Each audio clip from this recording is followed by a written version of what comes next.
Hello दोस्तों, आप सभी को मेरे चैनल पे स्वागत है। एसएससीजीडी का 8 जून का जो रोजगार वित्त अंकित एप्लीकेशन पे मॉक टेस्ट हुआ था, बस उसी का यहाँ पे हम मैथ देखेंगे, मैथ का एनालिसिस देखेंगे। तो क्वेश्चन नंबर पहला कह रहा है कि ए और बी का वर्तमान आयु का अनुपात 3:5 है। ए और बी का कितना है? 3:5 है। ठीक, ए की वर्तमान आयु 33 वर्ष है।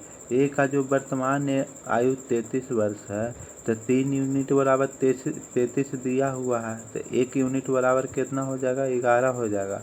तो यहाँ पूछ रहा है तो 5 वर्ष बाद बी की आयु क्या होगी? तो अगर वर्तमान आयु बी का निकालेंगे तो इसमें कितना से मल्टीप्लाई करे पड़ेगा? 5 यूनिट 1 यूनिट बराबर 11 है, तो 5 यूनिट बराबर क्या हो जाएगा? 11 इक्वल टू 55।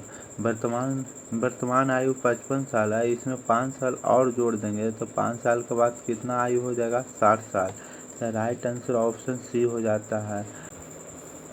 क्वेश्चन नंबर 2 यहाँ पे है कि यदि दो समरूप त्रिभुज का क्षेत्रफल का अनुपात 196:625 है, तो बताना है संगत भुजा का अनुपात क्या हो जाएगा।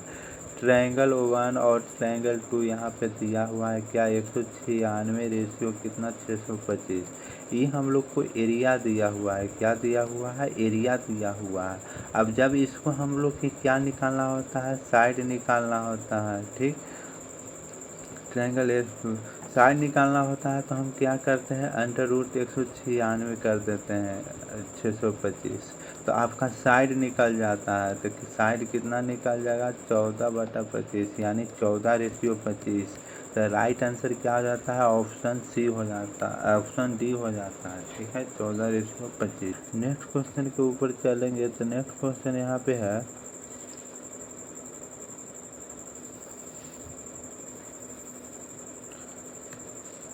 Question number 3। 10 पार्सल का औसत भार कितना है? 28.6 kg है। ठीक, यहाँ पे 10 पार्सल का औसत आयु कितना है? 28.6 kg है। एक नया पार्सल को शामिल करने से औसत भार में 0.6 kg की कमी हो जाता है। तो कुल कमी कितना हो जाएगा? कुल कमी यहाँ पे क्या हो जाएगा? नया शामिल हो गया तो 10 से 11 टोटल हो जाएगा। कुल कमी 0.6, तो यहाँ पे सोल्व कीजिए 6.6। तो पूछ रहा है कि नया पार्सल का भार क्या हो जाएगा। नया पार्सल का भार कितना हो जाएगा? तो 28.6 में माइनस करेंगे 6.6, तो आ जाएगा 22। तो राइट आंसर ऑप्शन ए हो जाता है। चलिए नेक्स्ट क्वेश्चन यहाँ पे है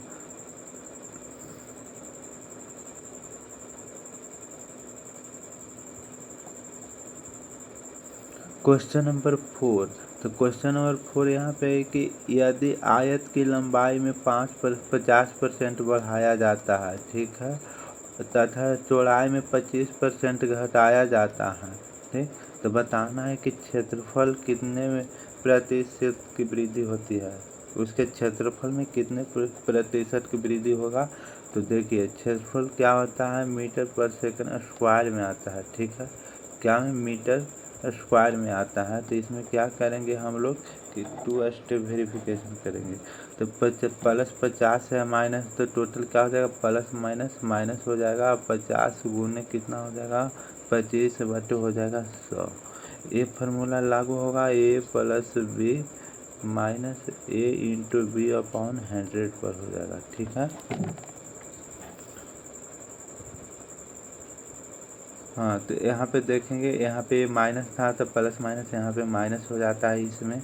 अब इसी को सोल्व करेंगे तो इसमें कितना हो जाएगा? 50 में से 25 जाएगा तो 25 हो जाएगा माइनस। इसको जब मल्टीप्लाई कीजिएगा तो काटिएगा तो ये आ जाएगा 12.5। तो 12.5, तो 25 में 12.5 जाएगा तो कितना बचेगा? 12.5। तो राइट आंसर ऑप्शन सी हो जाता है।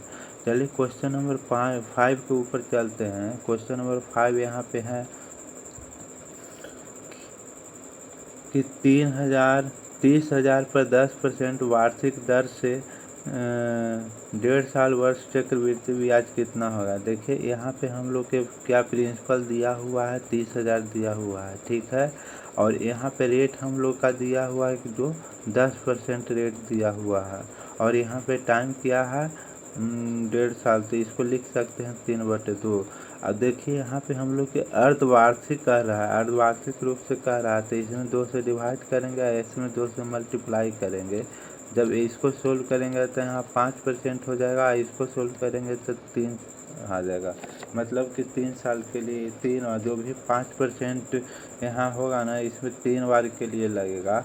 तो 30,000 का निकालिए तो 3 टाइम के लिए 5% का टोटल कितना होता है 15.76% निकलता है।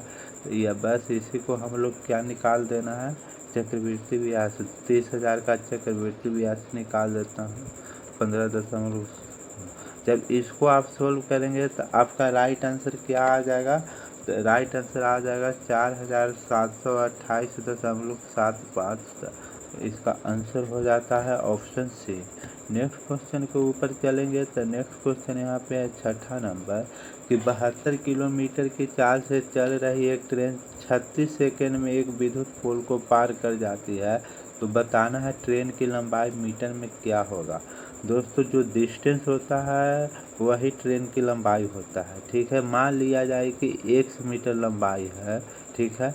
अब 72 किलोमीटर की रफ्तार से चल रहा है, तो इसको हमको मीटर पर सेकंड में कन्वर्ट करेंगे तो 5/18 करेंगे तो 18 ऊपर चल जाएगा। इक्वल टू क्या हो जाएगा, समय कितना है 36 सेकंड दिया हुआ है।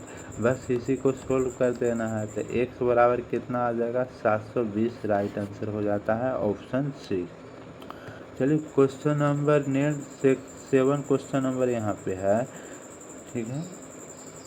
क्वेश्चन नंबर 7, ए और बी साथ मिलकर एक कार्य को 24 दिन में करता है। ए और बी है जो साथ मिलकर एक कार्य को 24 दिन में करता है। ए अकेला कार्य 40 दिन में करता है, तो बताना है बी उसे अकेला कितने दिन में करेगा। तो इसका एक ट्रिक होता है, क्या करेंगे दोनों के यहाँ पे मल्टीप्लाई कर देंगे, ठीक है। यहाँ सिर्फ एक का पूछ रहा है, तो इसमें क्या करते हैं माइनस कर देते हैं। तो 40 में से 24 माइनस कर देंगे तो कितना हो जाएगा 16। और जब इसको आप मल्टीप्लाई कीजिएगा, क्या करिएगा तो कितना आ जाएगा 60 आ जाएगा। तो बी कितना दिन में करेगा 60 दिनों में करेगा। तो राइट आंसर ऑप्शन बी हो जाता है। चलिए क्वेश्चन नंबर 8, क्वेश्चन नंबर 8 यहाँ पे है, एक व्यापारी लागत मूल्य से 60% ऊपर अपने माल को चिन्हित करता है। सीपी कितना है 100 है, तो एमआरपी कितना कर देता है 160 कर देता है, ठीक है। इसको हम कर देंगे अब बराबर, ठीक। अब वो अपने मतलब कितना जो एमआरपी रखा था उस पर 25% के छूट देता है, मतलब 75% में बेच रहा है। तो बताना है उसका लाभ क्या होगा, ठीक है। बस इसी को आप सोल्व कर दीजिएगा। जैसे अगर आप सोल्व कीजिएगा तो इसका x बराबर क्या आ जाएगा 40 से 12, तो x बराबर क्या आ जाएगा 20 आ जाएगा। तो राइट आंसर आपका क्या हो जाएगा ऑप्शन डी 20% हो जाता है। चलिए क्वेश्चन नंबर 9, क्वेश्चन नंबर 9 यहाँ पे है कि ए और बी और सी का रेशियो दिया हुआ है, ठीक है। ए और बी सी ने 3:4 और 8 के अनुपात में अपना पूंजी निवेश किया। मान लिया जाए कि ए बी सी है, ठीक। 3, 4 और 8 के अनुपात में अपना पूंजी लगाया, ठीक है। इसके लाभ के अनुपात दिया हुआ है 2, 3, 5। तो बताना है कि कौन कितने समय तक यहाँ लगाया। बस तो x अनुपात y अनुपात z बस इसका मान निकाल देंगे, ठीक है। तो ये हो जाएगा 2/3 रेशियो 3/4 रेशियो 5/8। इसका आप साधारण सिंपल करिएगा तो ये क्या आ जाएगा आपको, तो यहाँ पे आ जाएगा 16:18:15। तो राइट आंसर हो जाएगा ऑप्शन बी। चलिए नेक्स्ट क्वेश्चन देखेंगे, क्वेश्चन नंबर 10। तो क्वेश्चन नंबर 10 यहाँ पे है कि एक घड़ी को एक घड़ी को 2000 रुपया में बेचने पर एक दुकानदार को 20% की हानि होती है। इसे 3000 में बेचने पर उसे कितना परसेंट का लाभ होता है? तो आप इसको डायरेक्ट करिएगा, हानि बटा कितना, SP1 2000 है, ठीक है, equal to 100 plus x upon कितना हो जाएगा, 3000 हो जाएगा, ठीक। ये फार्मूला होता है, क्या होता है, ठीक। यहाँ से आप इसको कैंसिल कर सकते हैं, 2 से 40 बार में कैंसिल कर सकते हैं। 120 इक्वल टू क्या हो जाएगा, 100 प्लस x, तो x बराबर क्या आ जाएगा, 20% आ जाएगा। तो 20% के आपको लाभ हो जाता है, तो ऑप्शन डी सही हो जाता है, ठीक है। क्वेश्चन नंबर 11, तो 11 नंबर में कह रहा है कि इसका मान क्या होगा।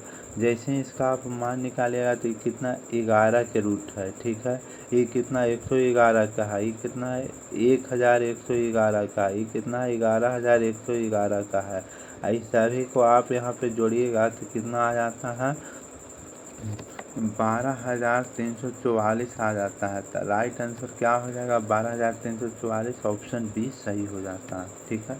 क्वेश्चन नंबर 12 यहाँ पे है, क्या क्वेश्चन नंबर 12, इसको सोल्व करना है, ठीक। तो आप यहाँ से इसको अगर सोल्व कीजिएगा तो ये कितना हो जाएगा, आप लिख सकते हैं इसको, जब लाएंगे नीचे तो डिवाइड 4.1, इसको काटिएगा 2 बार में, 2 दूनी 4, यहाँ से यहाँ आप सोल्व किए तो 4 आया है, ठीक है। अब फिर इसको अब लिख देना है क्या, 3.8 प्लस क्या हो जाएगा, 4 हो जाएगा, ठीक है। यहाँ पे 4 माइनस 4 इंटू 3/1.2 लिख सकते हैं। यहाँ से यहाँ हटाइएगा तो 10 जाएगा, 12 से 12 पूरा कैंसिल हो गया, ठीक है। अब इसको जोड़िएगा तो 7.8 आ जाएगा, -10। अब इसको करिएगा तो माइनस का 2.2 आंसर आ जाता है। तो राइट आंसर क्या हो जाता है, ऑप्शन बी हो जाता है, ठीक। क्वेश्चन नंबर 13 यहाँ पे है, ठीक। क्वेश्चन नंबर 13 कि छात्र ने एक संख्या, मान लिया एक संख्या x है, इसमें 4 के बदले क्या कर दिया, इसमें 3/4 से गुना कर देता है। तो हम लोग को बताना है कि त्रुटि पर सेकंड की गणना करना है, ठीक। तो ये 4x/3 है, 3x/4 है। जब इसको डिफरेंस हम लोग लेंगे तो डिफरेंस क्या निकल जाता है, यहाँ पे 7x/12 हो जाता है, ठीक है। तो अब हम लोग को परसेंट निकालना है, ठीक है। तो 7x/12 है किस में, 4x/3 में, इसको 100 से गुना कर देना है।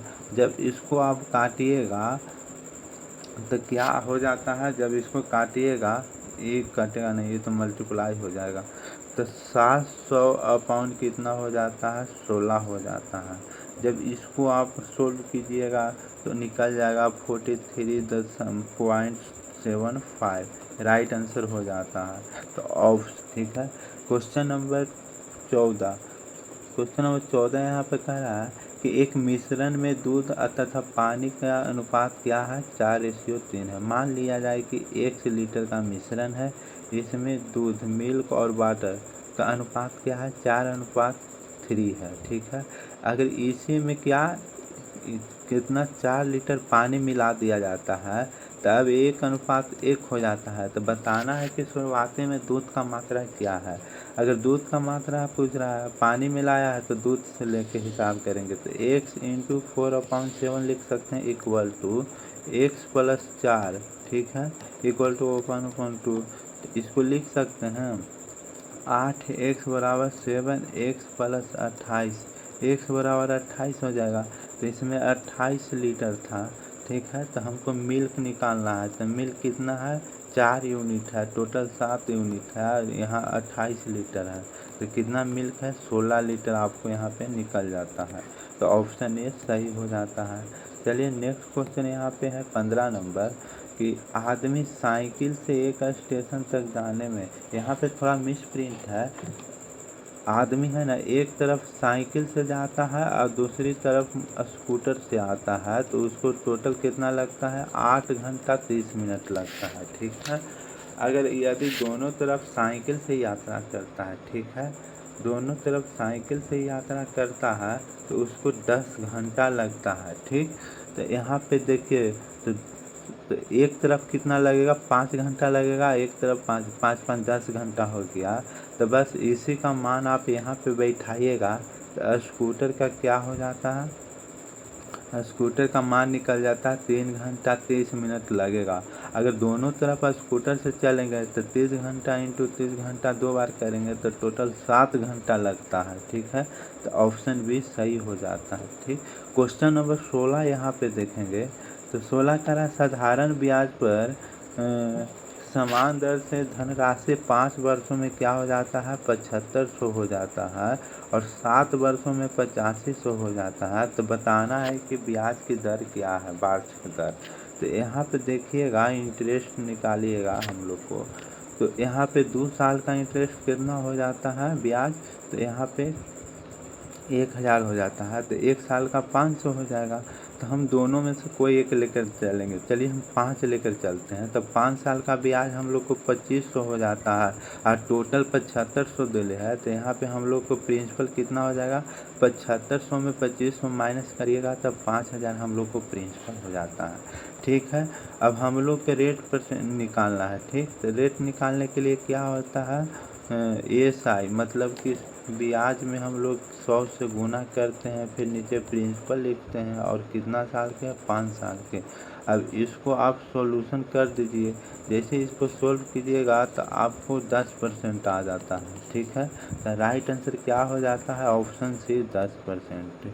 क्वेश्चन नंबर 18, क्वेश्चन नंबर 18 देखिए आपको सोल्व करने के लिए बोल रहा है। ठीक है, यहाँ पे A रेशियो B रेशियो से इक्वल टू दिया हुआ, 2 रेशियो 3 रेशियो 7 दिया हुआ है। ठीक, जब इसका मान यहाँ पे रखिएगा तो ये कितना आ जाएगा, 8 + 9 - 7। ठीक है, रेशियो ये हो जाएगा 7, 2 + 3 + 7। ठीक, अब इसको सोल्व करिएगा तो यहाँ पे 10 आएगा, इसको सोल्व करिएगा तो 12 आ जाएगा। और सिंपल फॉर्म में हम लिख सकते हैं 5:6। तो राइट आंसर क्या हो जाता है, ऑप्शन ए सही हो जाता है। क्वेश्चन नंबर 19, क्वेश्चन नंबर 19 यहाँ पे है दोस्तों कि दिया हुआ 846523x7y एक ऐसी संख्या है कि 9 अंकीय संख्या है जो कि 9 से विभाजित होता है। बताना है कि y - x बराबर अगर 6 है तो इसका मान बताना है √2x + 4y का। तो देखिए आप सबसे पहले यहाँ निकालिएगा तो 7 और 2 9 कैंसिल हो जाता है, 6 3 9 कैंसिल होता है, 5 4 9 कैंसिल होता है। तब बच जाता है 8 + x + y। ठीक है, हम जानते हैं कि 9 से डिवाइड होने के लिए उसका मल्टीपल होना चाहिए। ठीक, तो यहाँ पे अगर हम 8 के बाद देखते हैं 9 से डिवाइड होने के लिए 1। ठीक है, एक तो 0 और 1, 0 और 1 का हम अंतर 6 नहीं लिख सकते हैं। तो इसमें अगला है 18, तो 18 को हम लिख सकते हैं 18। ठीक है, तो 10 तो x + y = क्या हो जाएगा, 10 हो जाएगा। ठीक, 10 हो जाएगा। तो हम इसको क्या करना है कि डिफरेंस 6 लिख सकते हैं। तो 8 - 2 करेंगे तो हम लोग का डिफरेंस 6 हो जाएगा। ठीक है, तो y बराबर 8 रखेंगे और x बराबर 2 रखेंगे। तो रखिए यहाँ पे, तो यहाँ पे लिख सकते हैं 4 + 32। ठीक है, तो ये हो जाएगा 36, यानी सोल्व कीजिएगा तो 6 आंसर आ जाएगा। तो राइट आंसर क्या हो जाता है, ऑप्शन बी सही हो जाता है। चलिए क्वेश्चन नंबर 20 है। क्वेश्चन नंबर 20 यहाँ पे आपको HCF निकालना है। जब भी HCF निकालना होता है तो आप इसमें क्या करिए, कॉमन मतलब डिफरेंस निकालिए। अगर इसका डिफरेंस निकालिएगा तो 93 हो जाता है। ठीक है, और इसका डिफरेंस निकालिएगा तो 186 हो जाएगा। अब यहाँ से आप फैक्टर करिएगा तो 31 × 3 करिएगा, इसको 31 इंटू कितना करिएगा, 6 करिएगा। तो आपको यहाँ पे सबसे बड़ी संख्या 31 है। 31 क्या हो जाएगा, HCF है। तो क्वेश्चन कर रहा है कि x का मान बताइए जिनके बीच में आएगा। ठीक, तो ऑप्शन के अनुसार हो जाएगा। तो ऑप्शन देखिए यहाँ पे 31। ठीक है, तो राइट आंसर ऑप्शन ए इसलिए हो जाता है कि 31 है जो 30 और 35 के बीच में आता है, बाकी कोई नहीं आता है। देखिए 25 और 30 के बीच में 31 नहीं आता है, 35 40 के बीच में नहीं आता है और 40 45, तो इसलिए राइट आंसर ऑप्शन ए हो जाता है।